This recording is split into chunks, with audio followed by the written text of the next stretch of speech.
70th Annual WIBC Championship Tournament here in Bismarck, North Dakota. 41,535 bowlers from all 50 states and from 6 foreign countries will be competing up until June 12th. And, of course, the highlight of this competition is the Queens Tournament, coming up next on ESPN.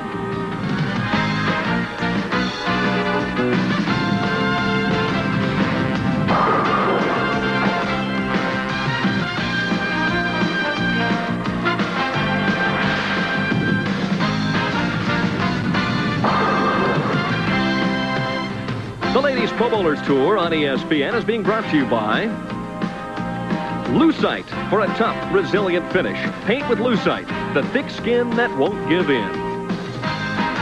And by Bud Light, everything else is just alike. And now let's meet tonight's top 5 finalists. Starting from the number 5 position, it's the Queen's all-time leading money winner, Aleta Sill of Dearborn, Michigan. Her opponent in the opening match is 3-time Bowler of the Year, Betty Morris of Stockton, California. Beginning from the middle of the pack is amateur Cindy Kesterson, a left-hander from Council Bluffs, Iowa. The lady from Down Under, Carol Gianotti of Perth, Australia, will start from the runner-up position, while 24-year-old Sandra Jo SHiery, an amateur from Bronson, Michigan, posted a perfect 6-0 match play record to nail down the top seed position. And welcome, everyone, to Capitol Lanes in Bismarck, North Dakota for the championship round finals of the 29th Annual Women's International Bowling Congress Queens Championship.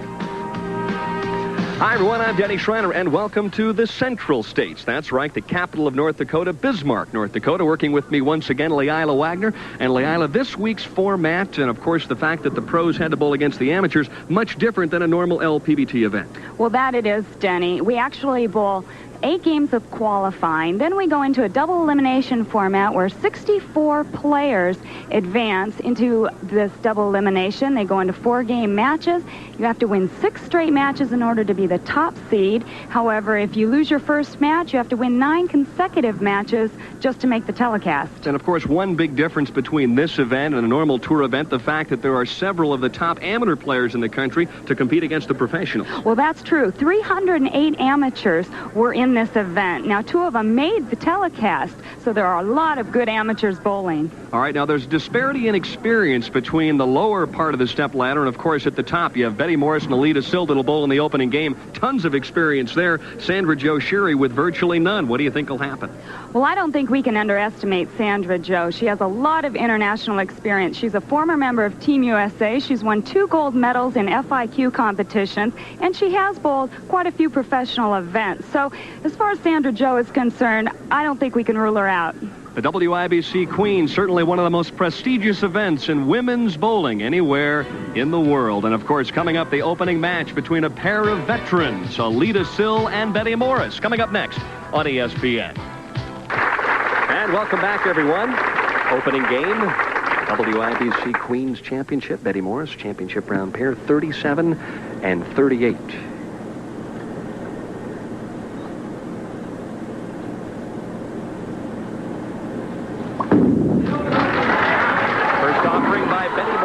A nice shot, but a solid 10.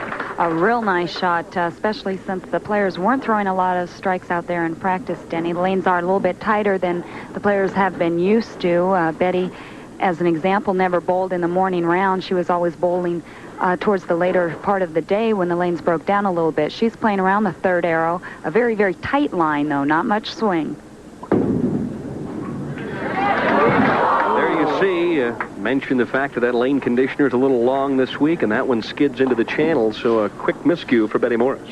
That it is. I think Betty was thinking that ball was definitely going to make it back here, and as we can see, it's just going to catch the conditioner there in the center of the lane and goes into a slide. Lane's just not quite long enough. And first good look at Aleta Sill, who has had tremendous success in this Queens tournament. She's already won it twice and almost won it 3 years in a row. Well, that's true. And after 9 years of Queens events and 7 events that she has participated in, she is the leading Queens money winner with $62,910. So she has had a lot of success. 14 professional titles all told. She's been knocking on the door here in 1989, but she's yet to win. This is her 5th appearance in the championship round, trying to jump out to an early lead, or I should say lead, and she leaves the baby split. Well, Aleta also playing more of an inside line right around the second arrow for the left-handers. We consider that to be the inside part of the lane. And she is switching balls, going to the shinier surface bowling ball to convert the spare. And she fits it in like a glove, and I guess if there's one asset that Aleta has developed over the years, it's the fact that she's become a better spare shooter. Oh, that she has, and a good example is right here as she puts this ball right in between that 2 and the 7 pin.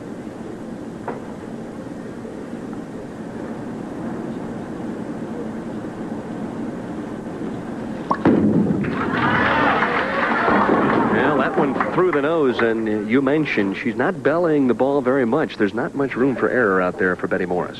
No, there's not, and Betty really likes to go right with the ball, and here's a good look at Betty's approach. A nice 5-step approach. She's heel-toe, good knee bend, great follow-through. She had a little problems in her timing this past week at the U.S. Open, so she went and worked with Tom Couris, who she has worked with many times in the past, and he really got her straightened out.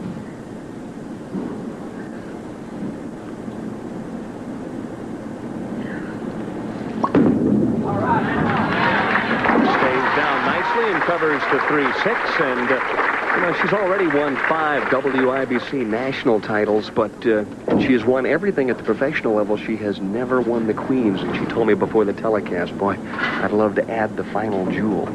Well, that's it. Betty's been very successful, a member of the WIBC Hall of Fame, and she really, bowler of the decades in the 70s. She has done so much with the career, and the prestigious event that this is, the Queen's title, would just be that one thing that she would like to add to.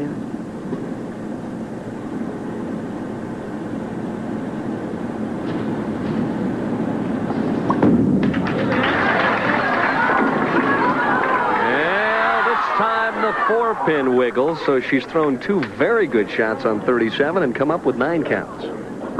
Another good shot on 37, the ball just breaking a little bit high in the pocket, and Betty jumped a little bit trying to get it to fall. It looked like it was going to go, but a pin has to tip at a 9-degree angle, and that one was probably at about 8.5. Her 18th appearance in the Queen's tournament, finished second to Judy Sutar back in 1974.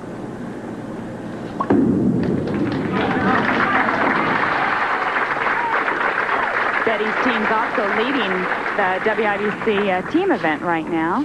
Robbie, the name of her team. Do you know who else is bowling with her this year on that team? Do you know? Cheryl Robinson is the other professional, and I do not know who the 3 amateur players are.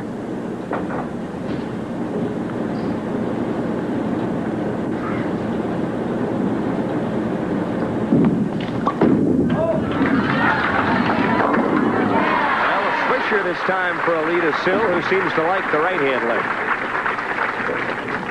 Aleta having a very successful, very compact game as well. 4-step approach, good knee bend, good follow through. And this is really something that you find most professionals have, that deep knee bend, that good execution.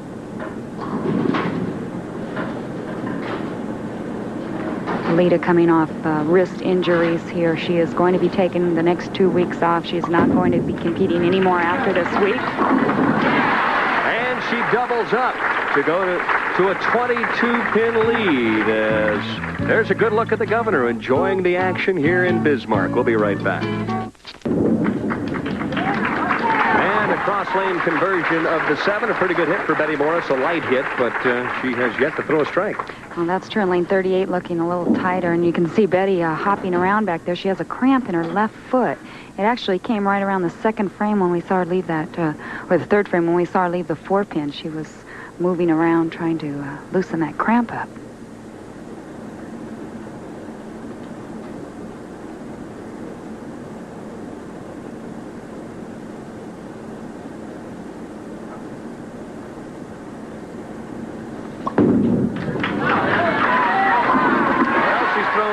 Very good shots on the left-hand lane, and finally gets the reward, a strike in the 5th. she really did. Not too much different from the other two shots. This one didn't break high like where she left the 4-pin, just flush in the pocket. The 6-pin does its job and just knocks out that 10. Meanwhile, Aleta Sill works on the double right now.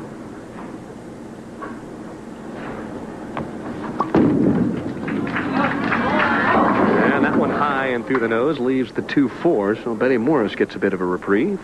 The difference in the conditions here between the left-handed and right-hand player, Denny, is you can see Aleta's ball hooking quite a bit more than Betty's, and I think the amount of bowling on the left side, the WIBC championship department comes in and does condition the lanes every morning. They don't feel there's as many left-handers that do bowl the tournament, so they put a little bit less amount of conditioner on that side.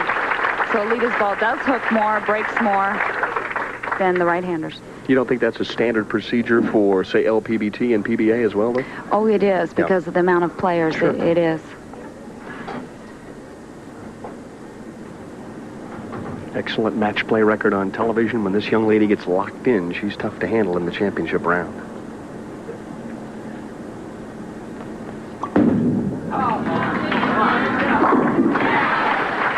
Solid strike in the 6th. It was funny because I asked her, why have you done so well in this event?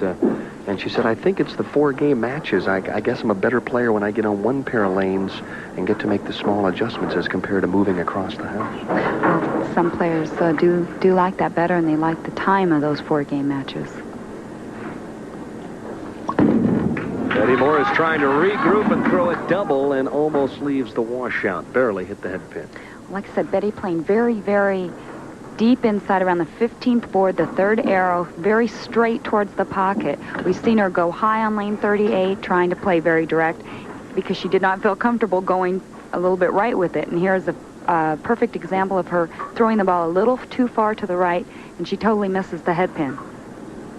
So she definitely does not have a good line here on lane 38.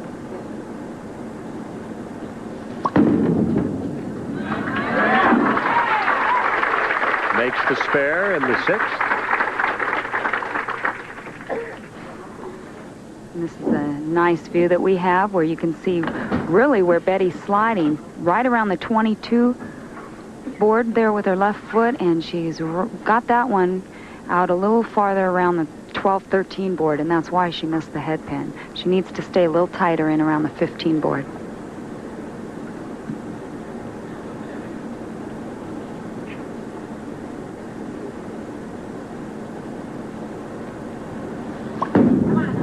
Trying to get something started again, waves and leaves the 2-4-5. So the good lane she misses on lane 37.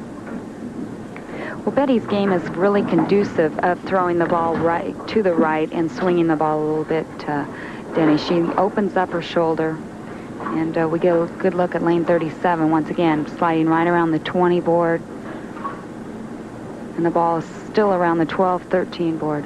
So what it shows you is that she's playing both lanes fairly closely, and the left-hand lane seems to be hooking maybe a little bit more.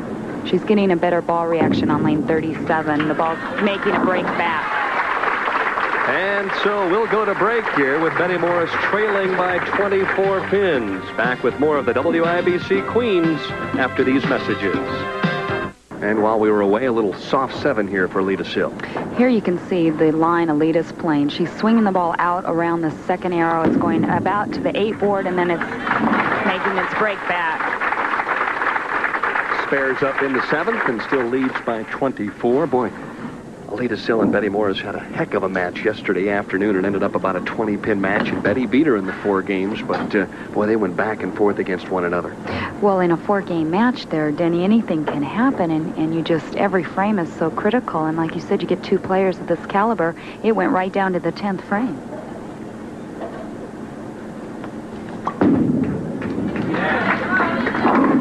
This one a little wide, tries to shake him loose, and the 5-pin stands.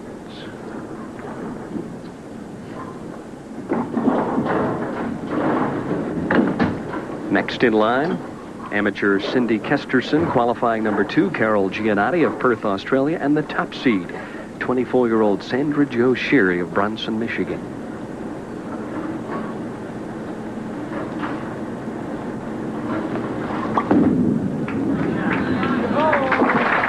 problem with the 5, and you think she might have been making an adjustment there in line play? Don't the professionals do that when they're shooting the 5 pin?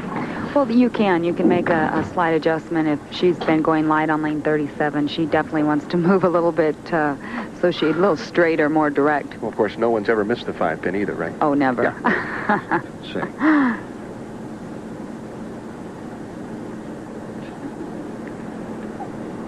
And that familiar Betty bounce.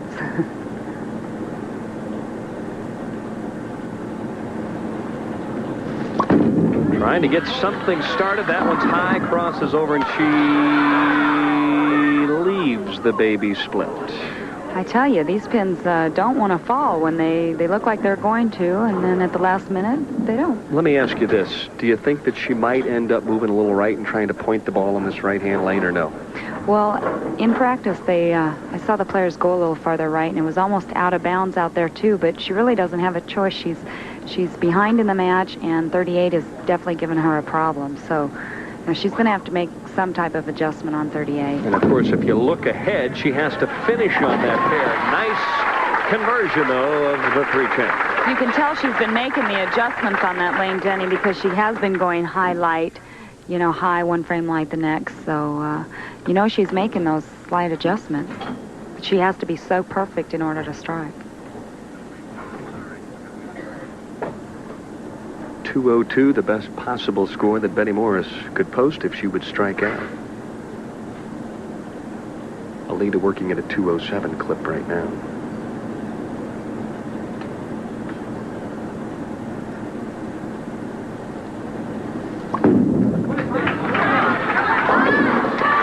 Solid shot in the ninth. She's going to give herself a chance anyway. You know, oddly enough, Denny, you said she is going to finish on lane 38, and as we can see, 37 is by far Betty's best lane. She has not missed the pocket but the one time where she went a little bit light. She has chosen to finish this match on lane 38. It was her choice, not Aleta's.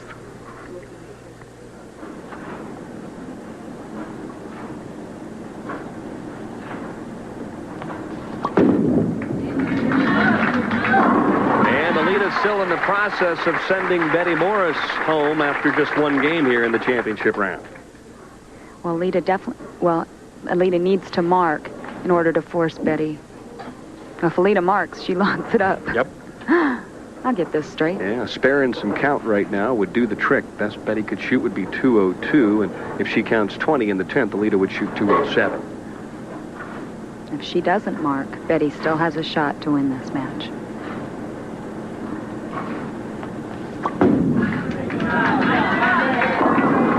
Right through the nose, and getting a break as the 10-pin toppled was Aleta Sill. Very aggressive shot. She wasn't leaving anything home. No, she did go light last time on 37 when she left that 5-pin, and this time she went right through the heart of them and broke up that 4-7-10 split.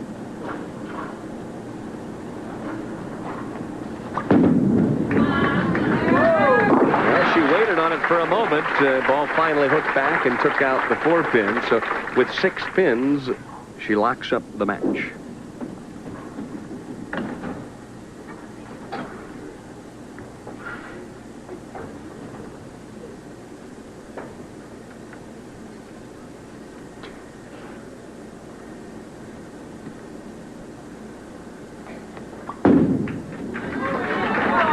And as good a player as she is, that's going to happen about 10 times out of 10. So Aleta Sill opens with a 207 and is victorious over Betty Morris.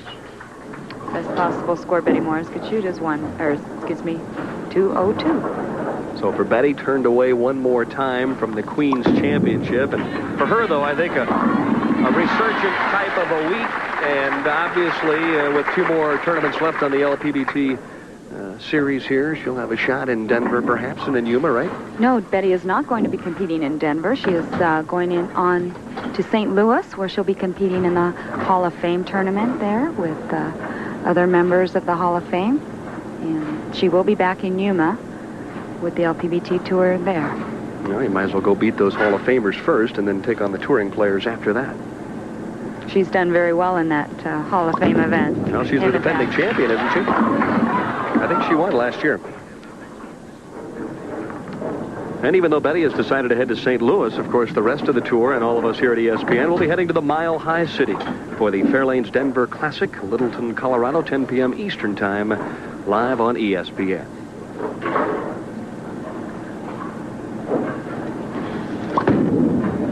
So it's a $2,500 week for Betty Morris, but Aleta Sill now takes on another lefty, this one an amateur. Betty Morris derailing in the first when she missed the 10-pin, and she was really never able to recover against a quality player like Aleta Sill, who made no mistakes. So 207-191, the victory for Aleta. She moves on to take on Cindy Kesterson. And we mentioned $10,000 on top, $5,500 for second. Betty Morris collects a check worth $2,500 this week. And also the coveted Queen's tiara, which is beautiful. Is that like one size fits all? Is that... I've never worn one, so I wouldn't be able to... That's about it. Okay. I was just... Well, you're a beauty queen. You've probably worn those things before. I have had right? Had one or two, yes. Okay. Good look at Cindy Kesterson.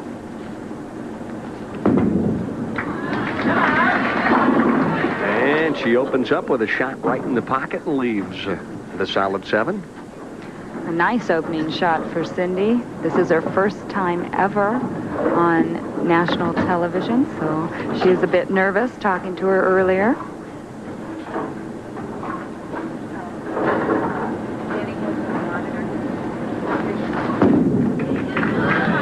Oh my. Well, Betty Morris started by missing a corner pin, and now Cindy Kesterson has done the same. And so for Aleta Sill, she has to love it because both players have opened in the first. Nope. 2 and 3 Francis out 2. Well, the ball drops into the channel, Denny. She just didn't give it enough room. Slid right by the 7-pin. All of them. And now Aleta steps up, tries to take advantage of the mistake, and doesn't throw her best shot. No, she doesn't. Looking like she definitely does not give the ball the room to the left as she has been. Almost pulled it up towards the head pin. She went high, left the 2-4. Wouldn't you say, Leila, at this point that be a tremendous advantage for Aleta Sill with all those years of bowling in the championship round, and Cindy Kesterson's never been there? Oh, I would have to give the advantage to Aleta Sill definitely here, Denny. Being that Cindy just feels very fortunate to be at this point in the tournament. This is the best she's ever finished in a Queen's tournament, and Aleta Sill just has so much television experience. Right back at him on the left-hand lane. Oh, my. Look at that. That 7 pin's about halfway down. It did a 360-degree turn, too. It turned twice. Aleta saying to herself, what do I have to do to knock down these corner pins? You have to hit them to get them. That's what they say.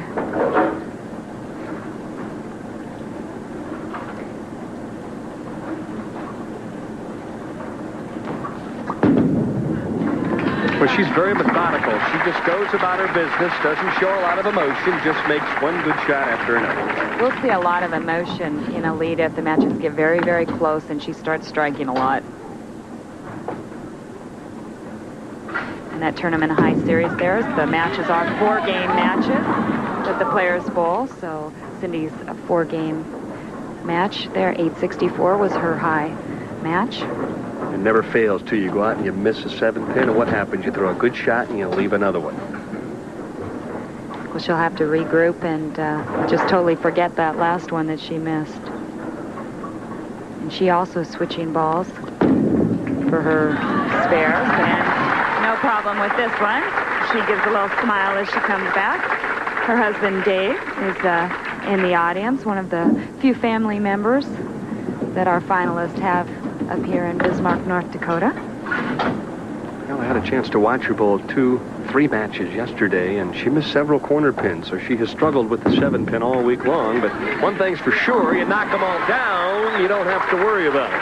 Well, Cindy did get in the loser's bracket, Denny. She ended up bowling 40 games in the last 2 days, as well as Aleta Sill. So both these players came up from the loser's bracket and had plenty of practice in the last 2 days at corner pins. Well, Cindy lost her opening game and had to win 9 consecutive matches just to get to the telecast. That's tough work. That's versus Betty Morris, who only bowled, well, 28 games only. That's still a lot of games. And once again, oh my, a pin dancing from the back onto the pin deck, but the 7-pin, solitary 7, stands, and right now Aleta Sill early on in this one leads by 9. See two left-handers dueling it out here. Cindy has not missed the pocket, and Aleta, the last 2 attempts, has been right there in the pocket and left herself with a 7-pin as well. Good acceleration on the cross lane conversion, so through 3 frames, Aleta Sill with 3 spares. Next in line, 21-year-old Carol Gianotti, the free spirit from Perth, Australia, bite. And then Sandra Jo SHiery on top this week. Aleta taking a little bit more time, making sure her adjustments there on lane 37.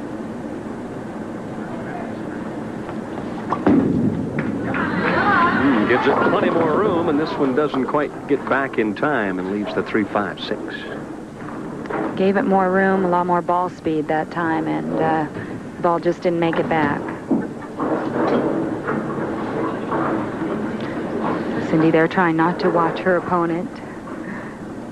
You get it down there in that situation, Denny, you're really not sure what you're supposed to do that first time on television. Do I look? Do I not look? A lot of decisions have to be made as well as the 3-5-6. We'll be back with more of match number 2, live from Bismarck. Sure not easy to make the bucket on national television. No, it isn't. However, Cindy has no problem with it there. It was a tough frame for her, too, because she had the strike in the 3rd and made an aggressive shot, and it left the bucket, so she's back to work now in the 5th on the left-hand lane, a shaker, and there's her husband trying to lean that 10-pin out of there. Oh, my, a late 10-pin, and Aleta Sill looks over at Fran Wolf to determine if that one is a good strike, and yes, it was. It was. It fell before the rack. However, I was looking also at the monitor, which was looking at her husband, Dave, so let's see if we get a chance. It's way in the background there as the crowd is trying to get it, and it does fall, Denny, and there comes the rack. It's good. Well, that's when it's time to get the eraser out through the nose, and the 2-4 is left by Aleta Sill. If that pin would have been hit by the rack, Denny, it would have been required to have it set up, and she would have had to shoot that 10-pin. Could be a big break if she strikes in the 6th. That would be a double. She trails now by only 4. Aleta Sill leading here in match number 2. Aleta Sill unable to get a strike is just sparing him to death, losing pins every frame. Let me ask you this, Leila. Now that she's bowled a game and a half on the championship here and hitting basically the same spot time and time again, is that oil carrying down, and does she have to make an adjustment? Well, I think so, and also now that the fact that Cindy is also bowling on her side of the lane, Denny, there's 2 players tracking that oil down just a little bit quicker. Well, lots of diagonals for Aleta Sill, who hasn't made any serious mistakes. She stands up a little quickly on this one, and this one will be as easy to make. Really not a good execution there. She did stand up on the shot, didn't send the ball far enough right. However, she left the bucket last time on 37, so it's a natural reaction to try to get the ball up to the head pin after leaving the bucket.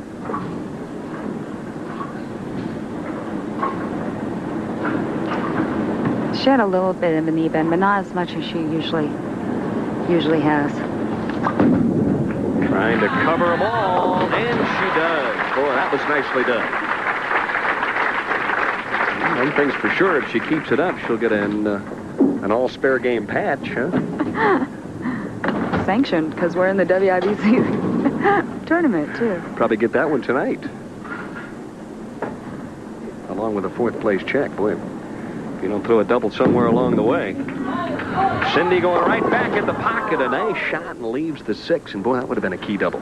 It would have been. And Cindy playing a little bit more of a direct line towards the pocket there, especially on lane 38. She's not swinging the ball like Aleta. She's playing right up the 2nd arrow towards the pocket. Highest finish ever in this event for Cindy Kesterson, 33rd back in 1983. She's also bowled in 3 U.S. Opens and qualified for the first cut in one of those, so she does have some experience. as well as being a Team USA national finalist both in 1986 and 1987. Team USA well represented here. Sandra Jo SHiery bowling for that squad in 1987, bowling in the FIQ. So the Team USA members making themselves known this week. Patty Ann with a very, very tough loss late to Lisa Wagner might have been able to make the telecast this evening as well. And we saw her last week. So Team USA members, definitely very tough competitors representing our country. Back at him on lane 37. So 37 has been the magic lane for Cindy Kesterson. And meanwhile, Aleta Sill ponders the future. She leads by 1.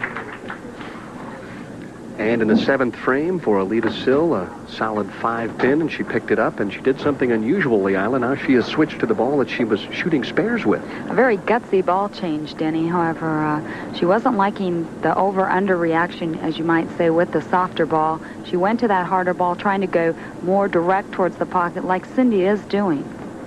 She's kind of biding her time right now. This one a little straighter shot, and once again the solid 5 and the spare ball obviously not reacting in the back end. No, it's not. Normally a spare ball is drilled up such that it doesn't overreact there in the back end or hook too much. So the weights that she has in this, or as well as the surface, it's designed not to hook. And that's just what Aleta is experiencing here.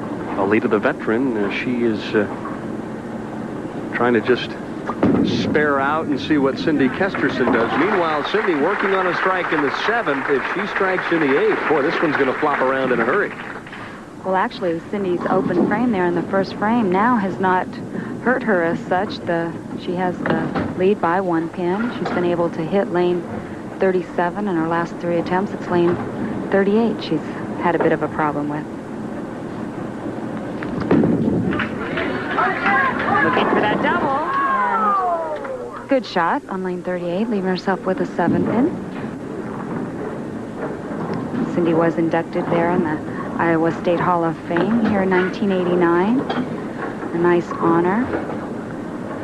She actually didn't start bowling till she was 23 years old. She's been bowling for 17 years.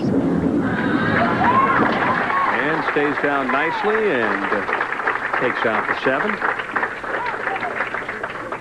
Cindy's children, Doug and Tracy, are at home. I asked Cindy if she had any aspirations of going professional, especially after this week. She said, well, maybe after Tracy gets a little older, and then she might think about it. Or at least maybe bowl some of the tournaments that are in the neighborhood. Oh, my goodness. Her second major mistake here of game number 2, and this one's going to be costly because it happened in the 9th, and it happened on her good lane. It really did. Pretty much a pressure shot there on lane 37. I think she just wanted it that bad, and she knew she could hit lane 37. She's hit it the last 3 times, and she actually just pulled this ball inside her target. The ball goes through the nose. She let up on its speed, hooked too much. Picks up the count, and now if she would strike out in the 10th, she would shoot 185. So ball back into Aleta Sill's court, and we'll see what she decides to do. She stays with the shiny ball and will probably go fairly direct. Well, we've seen her lead 2 5-pins.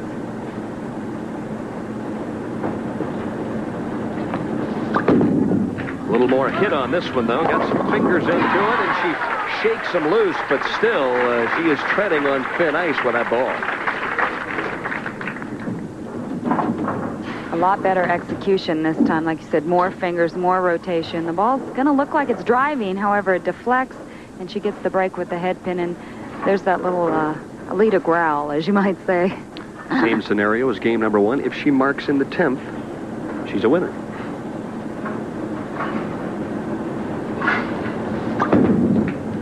A little more turn. This one a better angle, and it was flush city in the 10th. And right there, when Leila needed it, she just flushed the pocket. She hadn't even been flushed the whole game, and she just crunches it. The burning question is, against a professional like Carol Gianotti, who was striking in warm-ups, 190 might not be enough to beat her. Do you make a ball change now? Do you go back to the arsenal and pull out something else?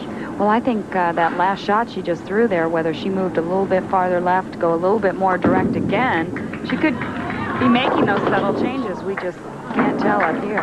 2, 4, 5, and then, or I should say, the 3, 5, 6 on the other side. 6-pin falls, but I don't know. I'm not convinced that the ball reaction's that good myself. No, it's definitely deflecting as it hits the pin, so we'll have to see. Carol Gianotti's been on television one other time, so we don't know her experience, how that's going to affect her either. And so another solid game for Aleta Sill, a game of 196, a big double in the 9th and the 10th. And so for Cindy Kesterson, a marvelous experience bowling on national television, and of course a nice check worth $3,000 to go with it.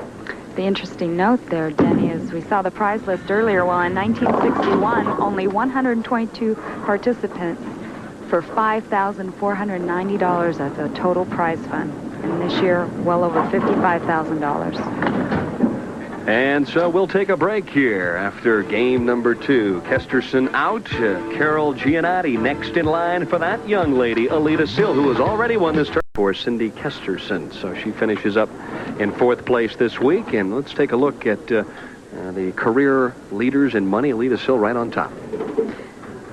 You see Donna Adamek right up there as well. I think the thing that you see there are the international players that are involved in bowling in this event. Nat Costello, number 10. Judy Sutar, number 9. She's a former champion. And Carol Gianotti from Perth, Australia. Will open up game number 3, the semifinal game on the left-hand lane. Carol doesn't waste any time. Throws it out there and almost leaves the 210 and gets away with one.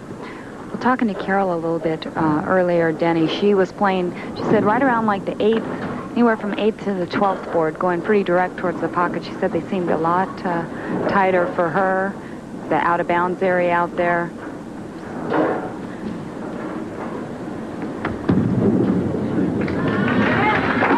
So a spare up for Gianotti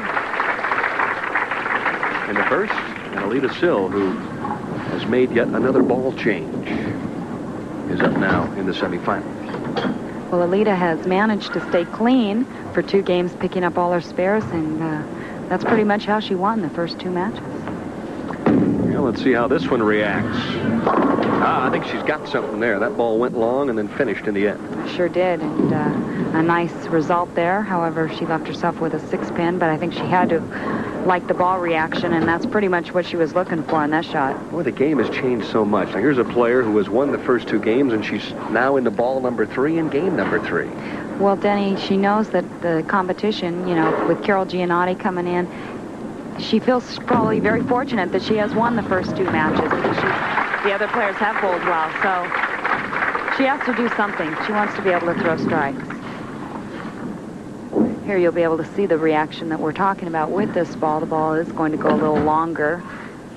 My guess is it has leverage weight by the weight hole in it, and here it's going to break very hard, and the head pin going off the wall and leaving herself with a 6.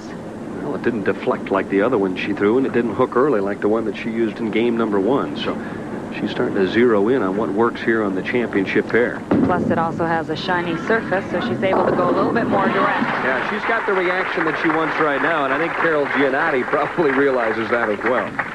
Carol Gianotti's going, Aleta, why don't you just stay with that other ball? Carol, 21 years of age. This is her first full year on tour. And a nice shot on lane 38 for Carol Gianotti. Really a nice game. Very strong player, strong wrist. She's really able to hit the ball and create some area to the right. And no, the players haven't had too much coffee. They're not jumping. That's one of our replay machines giving us a bit of a problem. We'll have that ironed out, hopefully, somewhere between now and the end of this one. But Carol Gianotti, meanwhile, looking for the double, and she's right back in there, and she's got it.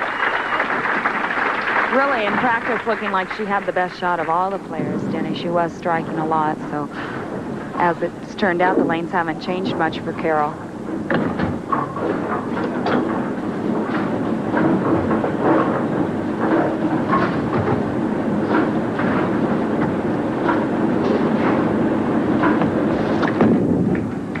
looking for a double of her own. Ooh, another good shot, this time the solid 6. Well, the ball's finishing very hard on lane 38, and on lane 37, she's making adjustments for it, and she's hitting light. So definite difference in the lanes for the left-handed side as well as the right. It was amazing. After 375 players started this event, when there were just 6 left, there were 3 lefties and 3 righties. Well, I guess that's fair, right? Why not? But how many lefties started the event? That's a good question. I bet there were far fewer than the amount of right-handers in that case. But that's normal every single week. Yes, that's true. Right? A good look at the scoreboard here. As you can see, Carol Gianotti with the double. And both Aleta's first and third frame, she leaves a solid 6 pin. So she could have had a turkey. Championship round appearance number 50 for Aleta Sill. Trying to get something to work on at the midway point, and she does. A strike in the 4th. So we've got ourselves a very solid match here in the semifinal when we come back to Bismarck. And wasting very little time, this is a strike in the 5th as well, a big double. Now she has 4 in a row. 2 beautiful shots there by Carol Gianotti. Couldn't throw them any better than that. Aleta trailing by 30 has to get something started. She's on a strike. Oh, what a dandy that was. Adjusting off the 6 pin there, hitting a little bit lighter, and Aleta just blows out the pins here.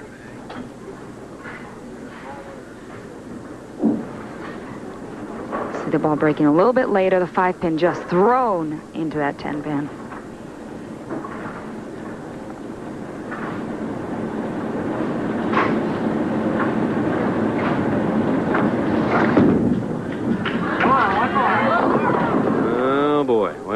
Aleta sensing that she really needed to come up with a shot there just to keep pace. Ends up a little wide. Lane 37, she's talking to herself. She says, I moved, and lane 37's just not finishing there as hard as lane 38. Let me ask you this, though, too. When you're in that situation, you throw a double, you know you're behind. Do you get a little juiced up? Maybe you throw a little harder than the shot before?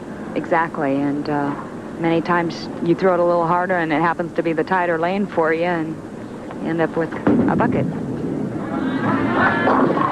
Well, you have to be impressed with the way she has shot the spares here this evening.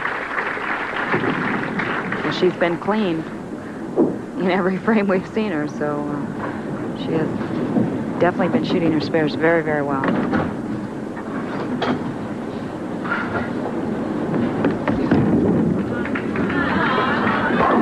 Meanwhile, this Aussie is in dead stroke. She's got a 5-bagger, and she is fixing to run away from Aleta Sill. Carol Gianotti beat Aleta earlier in match play, an 830 series against Aleta's 753. And Sandra Jo, who the #1 qualifier here this evening, is who Carol finally lost to.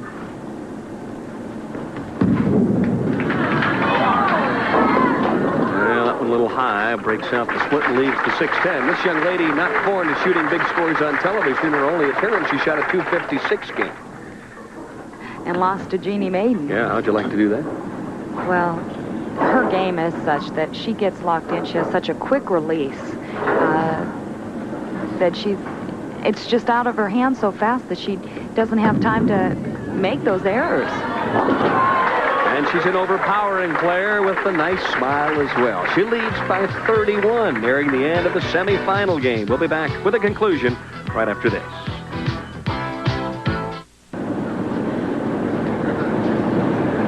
Aleta Sill trailing by 31, and there's no time like the present to get started with the double here in the 7th. Well, we've definitely seen the pressure put on Aleta. In both the 10th frames, the last 2 matches, she did need a mark. She came out with a great shot. She needs to get something going right now. And a bit of an unlucky break. The 6-pin bypassing the 5, and that looked like a wall shot that was going to be a strike. We've seen her carry a couple of those wall shots tonight, and like you said, not getting the break there. That 6-pin fell behind the 5, but really not a good shot. The ball not driving real hard into the pocket.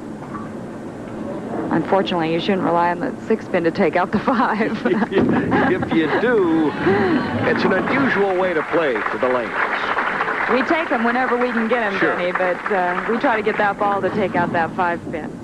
You see Carol head down, concentrating, and a disappointing final match for her last night when she lost to Sandra Jo, because she felt like she should have been the top seed in this one. But if she wins the semifinal game, she'll have a shot at the title. And it was a very close match. She only lost that match by 23 pins. So out of 4 games, you can make that up in a lot of places.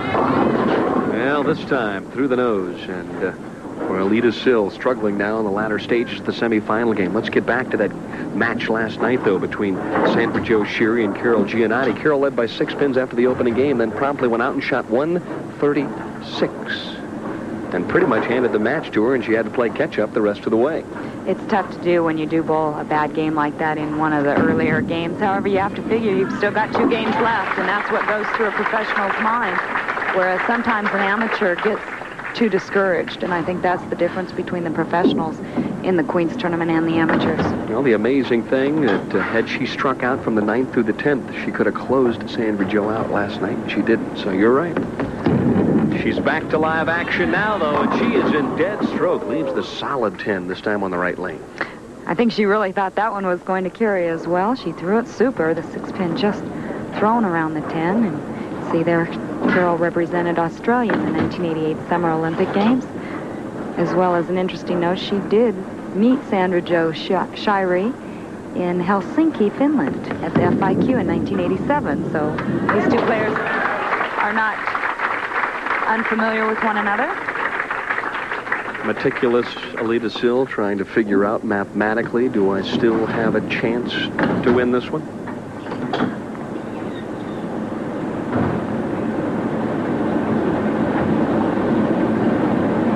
That's what Aleta's looking at. Carol going at a 2:30 pace. Ooh! Oh my, lost it on the downswing, double bounced it and threw it in the channel, and lightning has struck here in Bismarck. She has been setting the ball short, Denny. However, I'm not quite sure exactly. She set that one short. It bounced right back up at her. Well, that one flat fell off her hand on the downswing. That one had no chance. Well, this one's turned around considerably from 32 to 22 pins. Tries to hang on and steer this one, and that's what you call coming back, but she leaves the solid 10, and now she has the best possible 226. Meanwhile, for Aleta Sill, she can shoot 225 if she strikes out. This one could get very interesting down the stretch. What a turnaround, Denny, that was. A moment ago, Aleta Sill not really having a hope.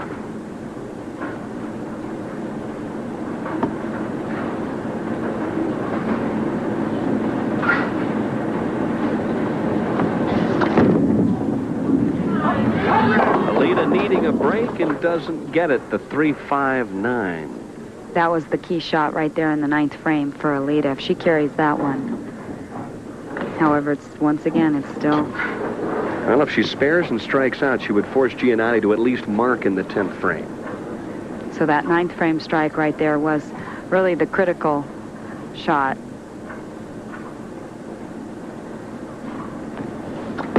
First things first, you got to convert the spare, and she does. Boy, she's been brilliant shooting the spares this evening on a fair and equitable condition. Not an easy shot out there this evening. No, and when you're shooting 3-pin spares quite a bit. Yeah, with double wood, too. That's tough to... They're tough to pick up. Looking to double. Not sure what's going through Carol Gianotti's mind the next time she gets up. Get some tape out, that's for sure. Well, the true professional and champion that she is, she strikes in the 10th. Now, if she throws the next one, it would force Gianotti to at least mark in the 10th to win the match.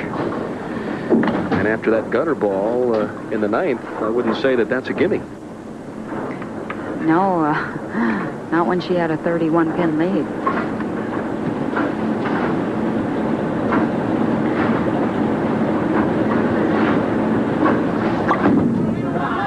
Trying to stay alive. Oh, my. all-time high. Solid 7. What a way to go. Well, now the whole scenario changes, and if she spares, she would shoot 202, and so Carol would need just 7 pins on 2 balls to advance to the title match. And she looked pretty good for the first 6 frames there. You're right. So Aleta Sill finishes up with a 202, a very solid performance for her.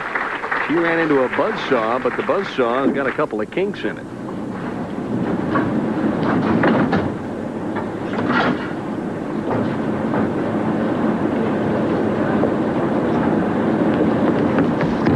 Stay behind the line, get the thumb out, and just knock down some pins. 9 is certainly enough for Carol Gianotti, who smiles and gets the congratulations from Aleta Sill, who ends up 3rd this week. An outstanding week for her.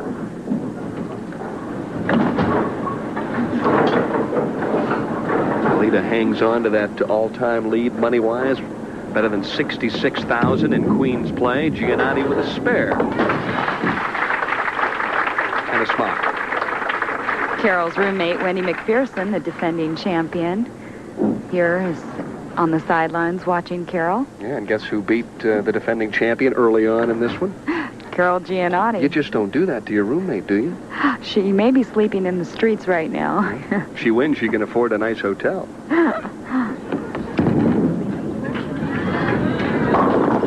So it's wide of the mark, but it didn't make much difference. 213 the victory for Carol Gianotti to 202 for Aleta Sill. So the Australian from Perth with the international experience, a winner here in the semifinal game. And now she'll move on to the championship against Sandra Jo SHiery. Read something like this. Aleta Sill defeating Betty Morris 207 to 191. Aleta kept it alive, an all spare and strike game, 196 to 173 over Cindy Kesterson. And then Gianotti came in with a 5-bagger and wins 213 to 202 in the toughest match thus far. That's right. She had a 31-pin lead, and all of a sudden, an error by Carol Gianotti. She throws it in the channel. And however, it didn't hurt her in this match as she came out the winner. Now, the G was not for good in the 9th. It was for gutter ball. And here we are, championship match. Sandra Jo SHiery, 24 years of age, bowling the biggest game of her career.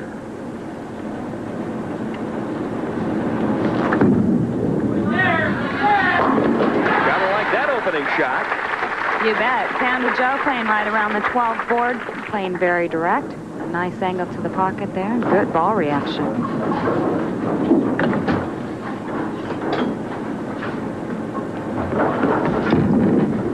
And that one's going to come up a little bit high. Cuts through the nose. And nearly the break of the event as a 6-pin wobbled but wouldn't fall. Well, both of these players, Denny, have actually bowled for a professional title one other time in their bowling career. Carol Gianotti losing to Jeannie Maiden last year, and Sandra Jo SHiery actually lost in an invitational event, but she was bowling for the title. So both players have been to the door. They just haven't been able to walk through it yet. Someone's going to win this one tonight. You can see the pressure all over her face. Semi-final game, she was all smiles, having a great time. Now all of a sudden that swing tightens up a little bit. Well, also when you make an error, such as throwing it in the channel, you have to figure that's got to be going through Carol's mind. She's just trying to execute now as before. She just came out and she was really free-willing the ball, and her carry was wonderful. Playing it a little more direct. That one cuts through the nose, and again she gets a break. Almost had the big 4. Well, we thought she got the break here, or last frame. Watch this one as the head pin goes off the wall, hits the 10. 6-pin decides to, or the 3-pin decides to take out the 6. That was near disaster. Is it my imagination, or is she playing the lanes much tighter now than she did in the first game? Looked like she was really swinging the ball in game number 1 against Aleta. Now it's like she's playing them dead straight. She really was swinging it, and Denny, I don't think that that's something she's wanting to do right now, playing them direct. I think that's a little bit of a pressure building up, and she's actually pulling the ball. Very basic game, not wasting any time, and SHiery doubles quickly. And she gets a nice break here as a 6-pin. Looks like it's going to sit in the channel. However, It topples up on that 10-pin and knocks it down, and Sandra's going to give us a little reaction. She began bowling at age 4. Her father owns a bowling center, and she works in the bowling center when she's at home. Obviously practices a lot, too. Comes out swinging. Boy, she's thrown nothing but 3 good shots and leads by a dozen. Well, we mentioned a little bit earlier her Team USA participation and her international competition that she's been involved in. So she's been in some very high-pressure situations. You know, this event, so much of it is the luck of the draw, who you bowl, on what pair you bowl them on. And against her 6 opponents averaged just a fraction over 185 a game. So she basically breezed through the 6 matches to become the top seed. Well, that's exactly right. On certain pairs, you could be bowling your opponent, and you could lose with an 850 series, and somebody right next door is winning with a 750 series. So this game, in this tournament format, there is a lot of luck involved. Little better shot there, but this one going to react the same. Didn't quite get it out like she wanted to. As you see, Carol shakes her head on the way back.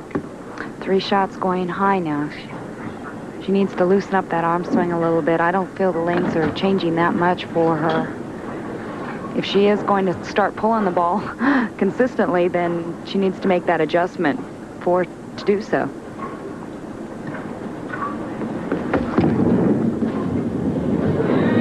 course, it's probably pretty easy to sit back here, and we can see that she's doing that. She probably in her mind thinks, hey, I'm swinging this thing and it keeps going high.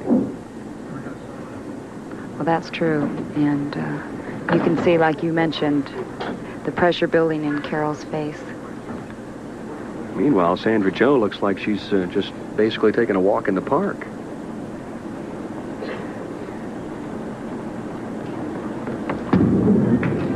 That's a better shot. Oh, no, through the nose. Boy, she swung that one right. That one really came up high. She did swing it right, Denny, but she let up on her ball speed, and I don't think she realized she did, but I could notice it from back here. We're not going to be able to tell that on the slow-mo here, but just threw that one a little too slow.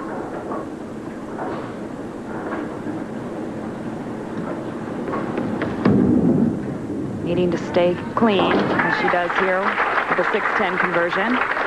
So she spares up in the 4th, and right now, just trying to hang on for dear life. She trails by 15. Sandra Jo stands 5'11", very tall lady.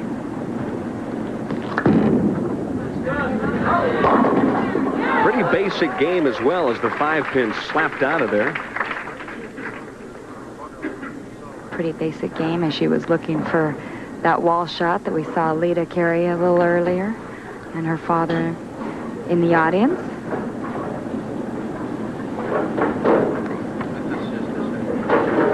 Sandra Jo has 1 sister and 2 brothers. She's the youngest of 4 children, and they all bowl. She said they have all been very instrumental in helping her with her bowling career.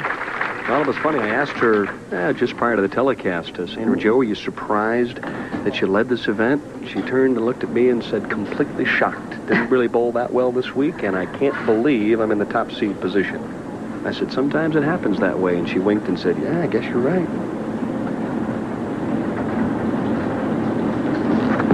She's got the lead, and she's trying to hang on to it. A wall shot she carries in the 5th, and she still leads by 14.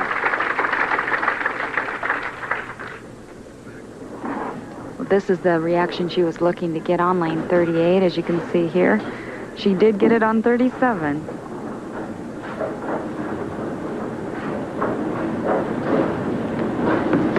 Carol looking to get back in the groove of things. Speeds it up that time, and she got the trip from the 4-pin as it tripped off and hit that 9-pin. Better execution here. Said a little bit more ball speed, so it was able to hold the line a little bit better. And there's the 4-pin, and it's going to drop down and get that 9. We apologize for the technical difficulties. We're having some problems with the replay cameras. No problem with that look, though, for Carol Gianotti, who at this point in time needs a double desperately. And she crosses over with the help of the Brooklyn, and she was down 14. Now it's just a 4-pin lead. What do they say, Denny? They all look the same, and I bet Carol Gianotti wouldn't give that one back for the world. Lefty Gomez once said, "I'd rather be lucky than good." Right back at him, trying to go right flush with it, and she leaves the 4-6-10, and that spells disaster in the 6th. Okay, a prime example right here. A little pressure being put on Sandra Jo. She had the match from actually the second frame. She was in control of the match. Her arm swing was very loose. She gets up, Carol gets a double, puts the pressure on Sandra Jo, and she pulls it through the nose.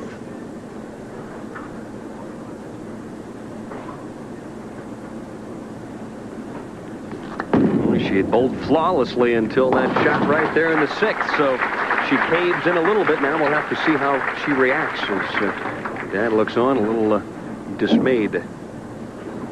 Well, you can look back at the game here. Carol broke up 3 of those nose dives, then carried to Brooklyn, and Sandra Jo basically just made one real bad shot, and that was right there, in which she could have broke it up as well.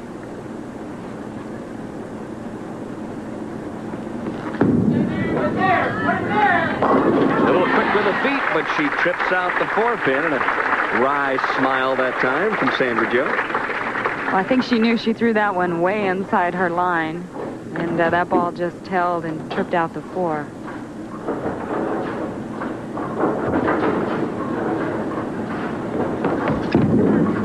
Better ball speed. And a nice reaction, 3 in a row, and an 18-pin lead now for Gianotti.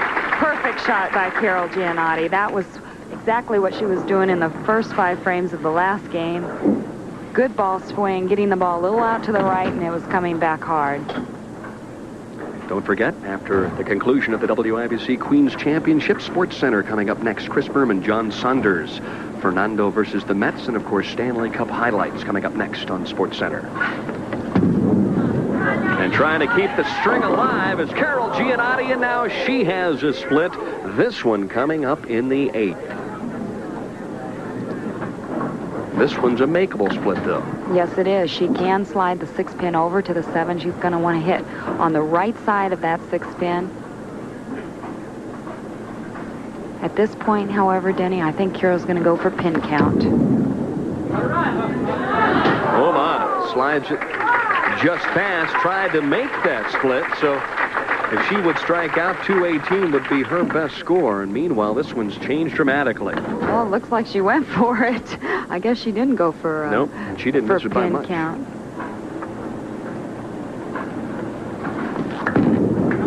With new life, working and trying for the double, and that one's through the nose. And Sandra Jo just doesn't seem to be staying down at the line. She seems to be rushing a little bit. She also doesn't have a lot of knee bend, as many of the professionals do. So it looks like she's not staying down, but I don't think she gets down too low anyway.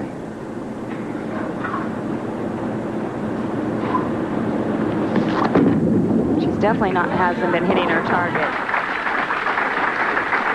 So a spare up in the 8th, and she now trails by 2.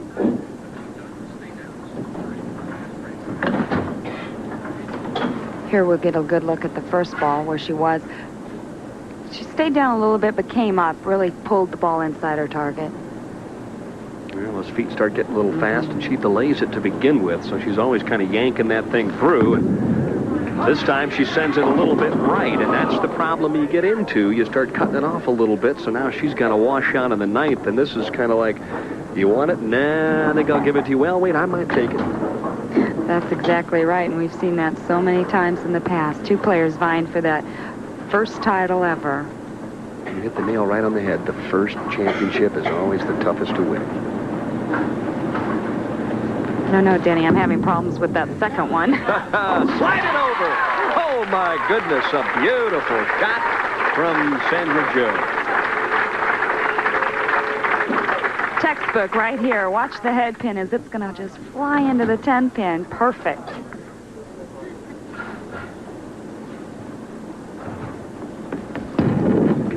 Well, that was short. That's Brooklyn, and that's a big-time break, but the 10-pin didn't stand.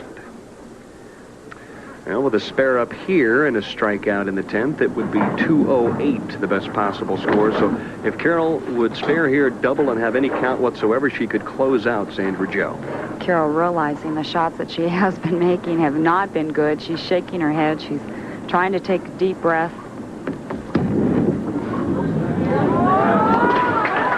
Fans waiting for that one to come back, and this one's been a show. It's been a marvelous tournament. The Women's International Bowling Congress, they've just done a great job, and this is one of the most prestigious women's events anywhere to be found, and they've enjoyed themselves here. This is day number 41 of the national tournament. Of course, it runs 68 days, and that's a lot of work and a lot of bowling.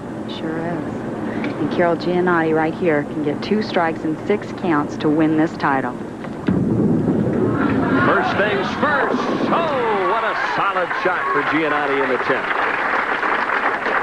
A very professional shot by Carol. She has not hit lane 37. And in her last 2 attempts, she went Brooklyn. She went through the nose. This one flush in the pocket. And she's running it out a little bit, waiting for it to carry, making sure that 7-pin went. This one would really lock it up. She shakes them and she strikes.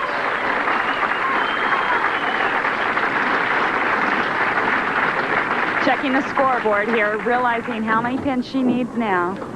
6 pins. And she wears the Queen's tiara.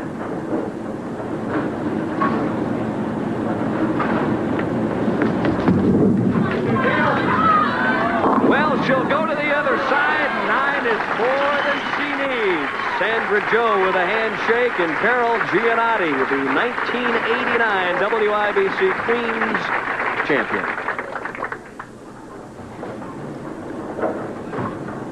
Boy, it has to be a disappointing 10th frame for Sandra Jo, who was breezing right along until the 4-6-10 popped up in the 6th. And that one's all academic, doesn't make any difference. But a tough week indeed for Sandra Jo, but boy, the tears will be streaming here momentarily for Carol Gianotti, who most people out on the LPBT Tour have been wondering how long is it going to take for her to win that first title, because she's got lots of talent. Oh, she does, and we didn't think it would take her very long at all. Once she breaks through, we'll see her up here many, many times.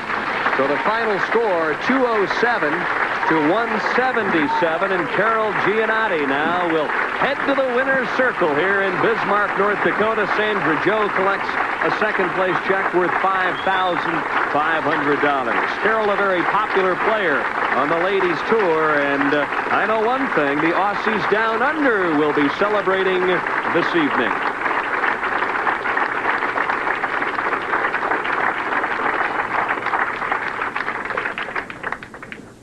And this was the key shot that she needed to wrap up the championship, and she shook them loose. And that one will take her to victory. We'll be back to chat with Carol Gianotti, the 1989 WIBC Queens champion, when we return to Bismarck. And the winner of the 1989 WIBC Queens Championship, Carol Gianotti from Perth, Australia. And first question, did you think you could win? No, not really. I take each match as it came, and I was very nervous out there. You know, you're so excited, your glasses are steaming up. They steamed up nearly the whole time. Well, I'm just, I don't know. I don't know what to say. It's just unbelievable. Well, we'll give you time to gather your thoughts, and we'll introduce Gladys Banker, the president of the WIBC, who has the beautiful diamond tiara to present to you.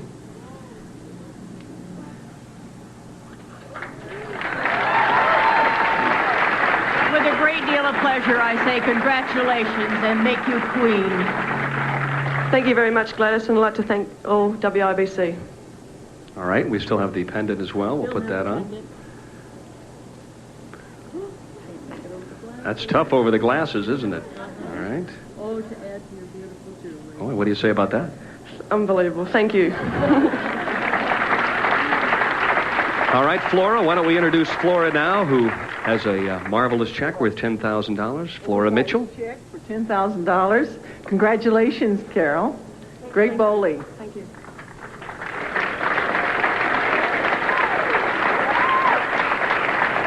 Again, I'd like to thank WIBC, Capital Lanes, ESPN, and LPBT. Thanks a lot. Boy, you got them all in there. That wasn't too bad. Did you think, as the week started, that you might end up in the championship circle? I know you felt disappointed last night that Sandra Jo beat you to become the top seed. Yeah, I was pretty disappointed. I thought I had a pretty good shot. My confidence was running high all week, and I was just glad to be there. Leila, any questions for our champion? She made it exciting, especially with that channel ball. What happened? What was going through your mind after that? I mean, it just slipped off my hand. I just couldn't believe it. See you later. All right, let's take a look now at the replay of the second strike in the 10th, and this was the one that really wrapped things up. What was going through your mind? Well, I knew if I had this strike, I would get, all as I said, is just follow through and get it out. Because I've been pulling the shot right for the game. It also looked like you were letting up on your ball speed quite a bit. And my push away. Your push away, too. All right, now one other question. Do they get ESPN down in Australia, and will they be celebrating down under this evening? No, it's 12 o'clock lunchtime, so I've got to ring my parents now. No, they wouldn't know. You think they'll be surprised when they get the call? Dad will probably faint. Thanks so much for joining us here from Bismarck, North Dakota, the WIBC Queen's Champion from Perth, Australia, Carol Gianotti, and she'll be having fun here this evening. Thanks so much for joining us. So long, everyone, from the Great Plains. The championship round finals of the WIBC Queens on ESPN has been brought to you by Bud Light. Everything else is just a light. And by Bic Metal Shaver. It stretches your skin for a better shave. Next week, the Ladies Pro Bowlers Tour heads off to the Mile High City for the championship round finals of the Fairlanes Denver Classic, beginning at 10 p.m. Eastern Time, live from Fairlanes Highland Ranch on ESPN.